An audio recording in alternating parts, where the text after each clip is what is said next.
Namaste, hello, this is Anita and I'm back with a story. How are you? I hope you're all doing very fucking well out there. I just made a sketch for a tattoo request. It's like this, it's just a sketch. The request was flowers and balloons and stars, but I figured this would look better. It's for the underarm. It's a little big, but you can like make it smaller. And it's just a quick sketch. She wanted the names of her three children. So there's Sophia, Michelle, and Alexander down here. I don't know if you like it. I don't know if I like it, but well, I just made that. Took a break from YouTube.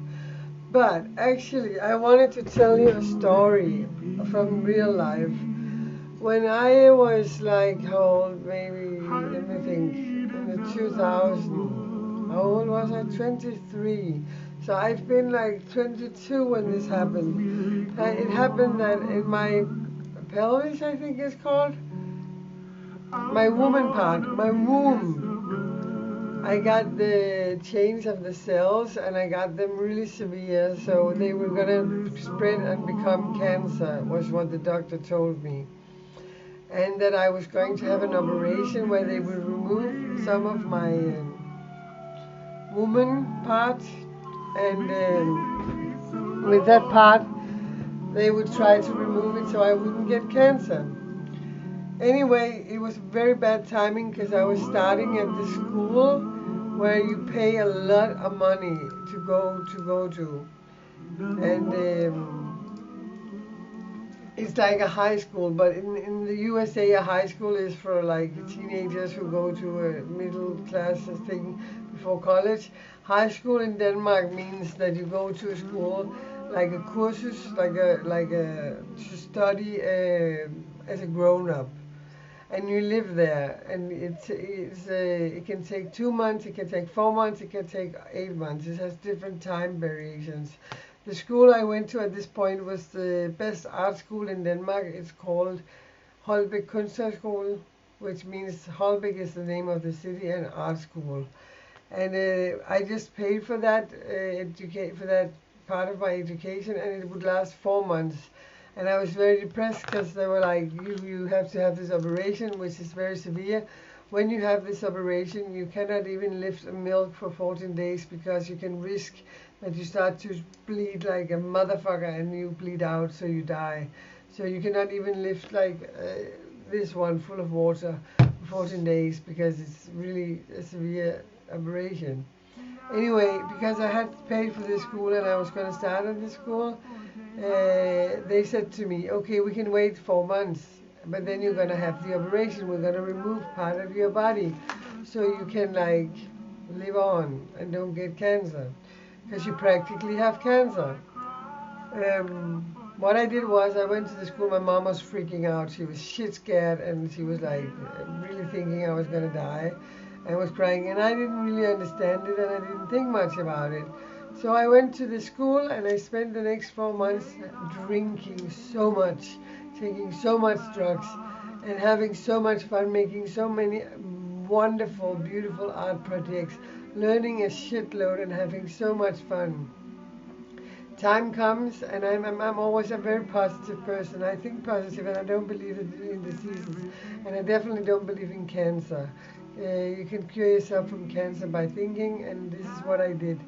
When I came to the doctor for the pre-examination for before the operation, they checked me out, and they were like, "You are a miracle," they told me.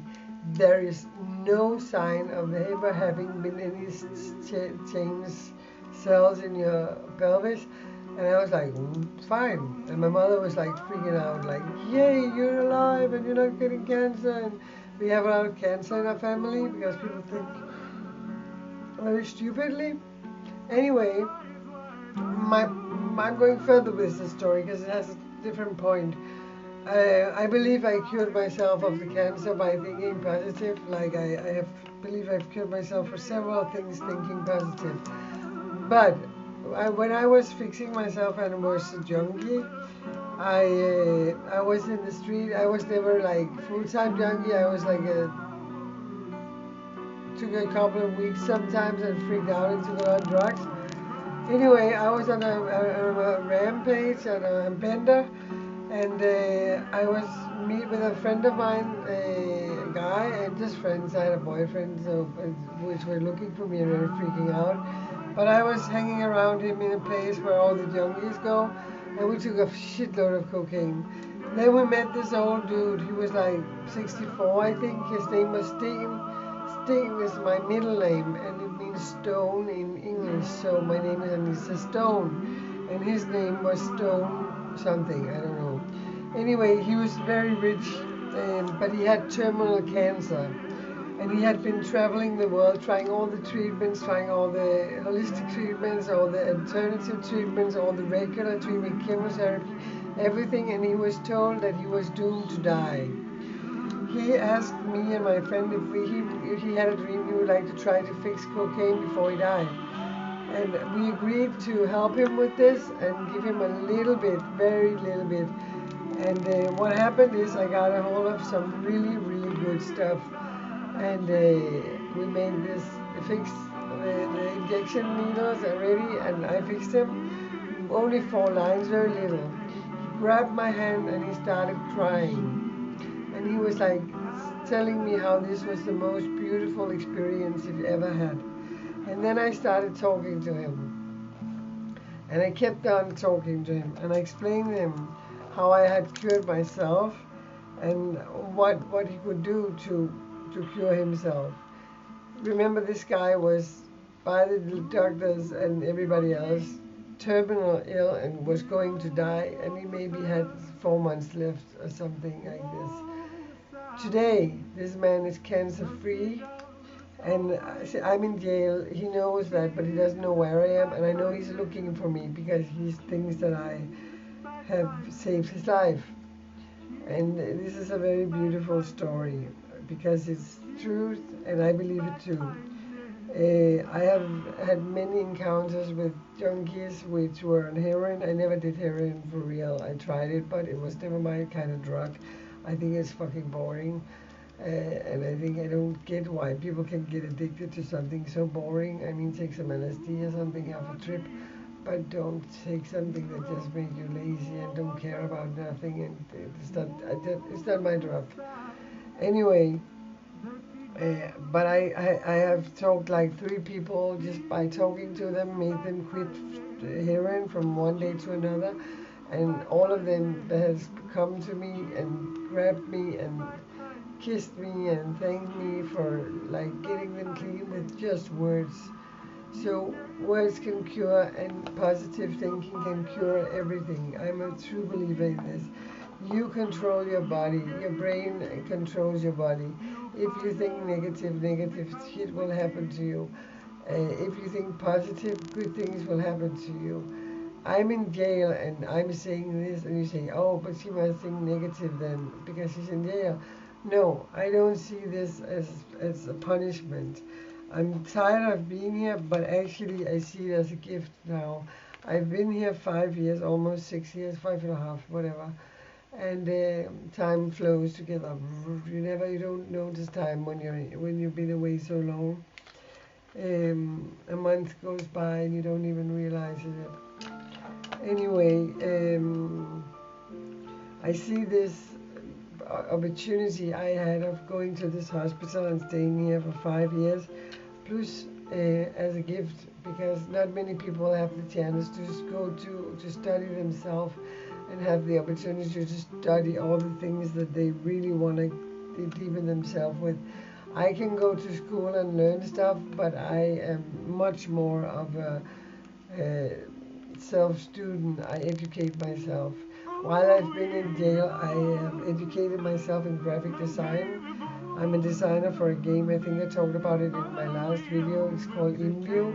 It's a bit like Second Life. It's just better graphics, and I'm really good at this because I spent 4 years, 24 hours a day almost, unless when I slept, designing for this game, and I mainly made rooms, and that is like creating worlds, and it's amazing. And I made over 800 different rooms with different themes and from surreal to steampunk to gothic to strip clubs to fairy tale land to you name it, furry castle, whatever. I made it, and I made it good. I'm very talented to do this, and I'm one of the best in the game, which is very cool, I think. But I deserve this because I worked hard on learning it. Meaning I know how to use Photoshop now. I didn't before, and I never watched a tutorial on YouTube. It was first like 6 months ago I discovered the fact that you could actually use YouTube as a tutorial, which I do now because now then then I got sick of playing this game. I still make money on it. I sell things on VIP and shit, but I'm low in professional level because I'm not producing anymore for them. For the very often, sometimes I make a room, but it's very rare because I prefer doing stuff in real life. And I made this, and I make stuff like this, and I sell it, and I love this fucking thing, man. It's beautiful. Anyway, then I started doing tattooing. I wasn't open, and I started doing tattooing again. I had started 5 years before, but never got into it for real. I was very amateur.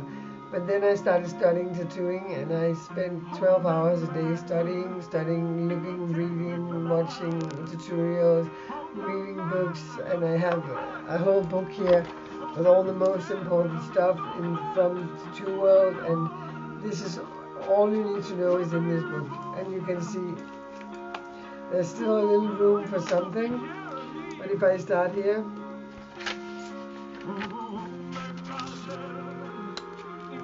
and we go. You see, there's very little pages left. And I of course have a copy of this, but it's all the secrets, it's how to tune the machine, which kind of needle you use for what, with depth, with skin, cleansing, how to be hygienic. It's all the secret rules, all the codex there is between the tattoo artists. I've studied hard, and this is just my notes. And then I have everything to do it with, and I made the tattoos I showed you earlier in another previous video. And these are the first tattoos I really made in my life. I made a few on other people, but very few. But a lot of people want me to tattoo them because I have skills, because I'm an artist. So that's cool. But then I was moved from open to closed, and I was not allowed to tattoo because I cannot obviously have needles and things like this here. So I'm taking a break again until I get out.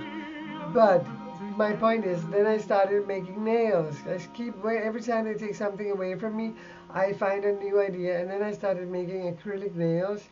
Then it turns out I got allergic. I just learned it and I got really good at it, but then I got allergic. So I can do on others, but I can't do it myself. I have to use plastic fakes, which is okay, because I don't get allergic for them. And you can get so many funny things anyway. So, but I don't even do nails much on others because I'm here. I don't have so much freedom and open. I could have guests in my room all the time I wanted, so people could come and stay all day. I could do the makeup and everything. Then I found out that if I can get a job as an apprentice or an apprenticeship in a tattoo shop, when I get out, they want to support me and give me one education, which is very cool. I can get the pre-pension because I turned 40, but I can also get a revalidering, it's called. It means that they pay everything for my education, all that I need, all the products I need, all the economical chair, the travel bag, everything you will need to become a makeup artist, and all what I will need to have to be a makeup artist. So I started getting into makeup, and I have before used a lot of makeup, but when I was younger. But then I didn't really use a lot of makeup. I used a little blush and a little mascara, maybe some foundation and lipstick. Always lipstick. I wore lipstick since I was 12 years old, and I always wore red. Really pow red. Now it's more like dark. I'm wearing a brown one I just got in the mail today right now. It's not my favorite color, but it matches there. Anyway, So now I'm practicing makeup and drawing because I gotta keep up my skills of drawing. I paint occasionally. Sometimes it comes over me and I paint a whole night. At the moment I have like I have to make 3 back pieces for tattooing. Just sketch them out. The sketch I just made, she wanted it plain and it's simple, and I just made the colors really fast. It's not very pretty, but if I make the tattoo on it, I'm gonna make it so much better. That is just a draft to see if it's something that she would like, that style. I'm gonna make 3 back pieces, and I have like 100 people in the queue who wants me to tattoo them when I get out. So I have a lot of jobs when I get out, which is cool. I wish I could do it now because I definitely need money. I'm broke as a fucker. But it's a long story. I told you my card was abused, and they don't wanna like give me new. I'm stuck now. They don't wanna like give me more money. Is my own problem. Maybe I can get insurance, but I don't have insurance, so I can't afford insurance. So, but I got dinner and I got a roof over my head, and I have a friend who will help me with a little tobacco, so I won't go out of that. It's just gonna be a long month without a lot of shopping on eBay. I still have a few things coming, a lot actually, like 5 pages with 25 things a page. So I got 125 things coming, and I get hopefully tomorrow a package I ordered from the Krebsville 666 in the USA. I finally paid for, and I'm waiting for something from AliExpress, which I waited for forever. It's like so I'm gonna keep making hauls about things, but my channel is gonna spin a little at this point. I'm going to start talking more to you. Going to start to share my experience and my knowledge, my experiences through life. I'm going to tell you a lot about me. I'm going to be frank. I'm going to like it's like going to be a kind of a biography, and I do this for myself, but I also do it for other people so they can learn from my mistakes, maybe get inspired, maybe get a little smarter, maybe get inspired to start up trying to use their lives in a more creative way. Well, that was this. Then I want to talk about Ubuntu. I in last video mentioned Michael Tellinger and the foundation he made Ubuntu with this non-profit organization, which is going on in the south of Africa.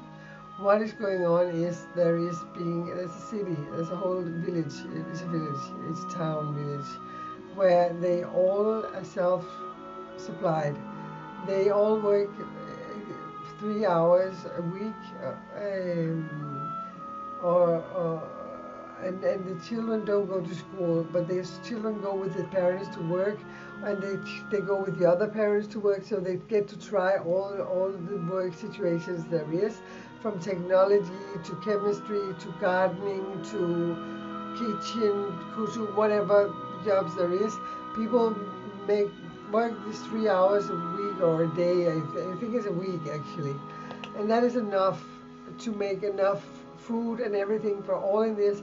Plus the children, they learn all what they need to learn, and they get to find their niche. The niche means they get to find what they are best at, and they can study that and become really good at that. And what also is cool about this is it actually functions, and it functions so well that would these people produce 3 hours labor a week. All of them work 3 hours or maybe a little more, but then they have time to do the creative stuff, and they come up with new ideas for cool projects. But the point is, um, um, let me think. I got a message, so I'm a little confused. The point is, they have enough supplies, so they can even give to sell very cheap ecological homegrown things to 2 other cities and provide towns and provide them. This has already started a domino effect in South Africa, this way of living, and this is what we have to do toward the future. We have to start waking up and starting to live like people who deserves to live on this planet and not just suck it. and we pay all the big corporations who rent or buy the land, which who owns the land. We do. I own the earth, you own the earth. They don't own the earth and we don't own the earth. They take part of the earth and say we buy this part, you know, and then they make some company, and then they make pollution, and then they destroy the earth. I think it's a given birthright that you should be born with a fucking piece of land. There's plenty of land, you know, and there's not as many people that they make it sound like we're so overpopulated. You know, that's bullshit. All I told, I don't remember if I told this, but all the people in the world can stand inside the Grand Canyon, and all the people in the world can be in a little island we have called Bornholm in Denmark. It's math and it's fact. So we have a lot of space, but we abuse the nature and we steal from nature. And the big corporations, they steal from us and they make like these huge factories, and then we have to buy it from them, and then we have to like, we are slaves. We have to pay mortgage. It's all about money and it's all about control. You have to check out Michael Tillinger and the movement Ubuntu. I hope it will wake up and open a lot of eyes. It's 4:47 in the morning, and tomorrow, yay, I'm going on my first trip out of 9 to sail in a Viking boat, and I'm gonna learn 9 different jobs there is in this boat, and I can't fucking wait because I'm descended directly from the Vikings. I was born in Jutland, is a part of Denmark. It's the mainland. The rest of Denmark is islands. We have like a bunch of islands, like so many islands. People have no idea how many islands we actually do have. Anyway, I'm born in a place called Fyrkat in Hobro. It's a city, but the Fyrkat is one of 4 big diggings of Viking stuff that has been found, Viking cities. And my family name is Stavlasen. That's my birth name. My name now is Sten Svensson. Never mind. My point is, my family name goes way back to all the way back to the Vikings, and we've always lived in this city. So I'm a direct descendant of the Vikings from Fyrkat in Kattegat. And I watched the TV show Vikings. I don't know if you heard about it. It's amazing. I love to learn about the culture. I love to learn about the mythology. I know a lot about it from my education, but there's a lot to learn still, and it's beautiful. And yeah, I'm going on a boat tomorrow, and I'm going at 9:30, and I didn't sleep all night because I'm so excited. And I can't wait. It's gonna be just cool. And on every trip we get a different mission. You know, one time you get to control the boat, and you have to row the boat. Then you have to maybe do this, the sail, and I don't know because I haven't been yet. But there was only one spot on each department in this hospital, and I got the spot. So I'm very fucking pleased. So I hope you wish me good luck and I don't fall in the water. Anyway, I do swim. Amazing. I just bought one cute that I bought on eBay. I bought for summer because the fjord is just next to here. I bought one big bathing ring looking like a donut, and there's taking a bite of it.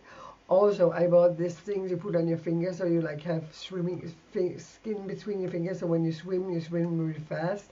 And also, I bought to snorkel with. You put it in your mouth and with the goggles. And I bought the mermaid tail so I can learn. I'm gonna go all the way out this summer. I want to swim. I got 2 new bikinis. These are fucking cool. One is silver and one is purple, and it's like in this material that shines. It's so beautiful. I just need to lose a little stomach, but hey, I'm turning 40. It's okay. I have a body. You know, I'm very happy for my body. I never thought I would get this big boobs. I always had tiny boobs. Then I had a daughter, and then I got boobs. And the bra I'm wearing now is socks. But anyway.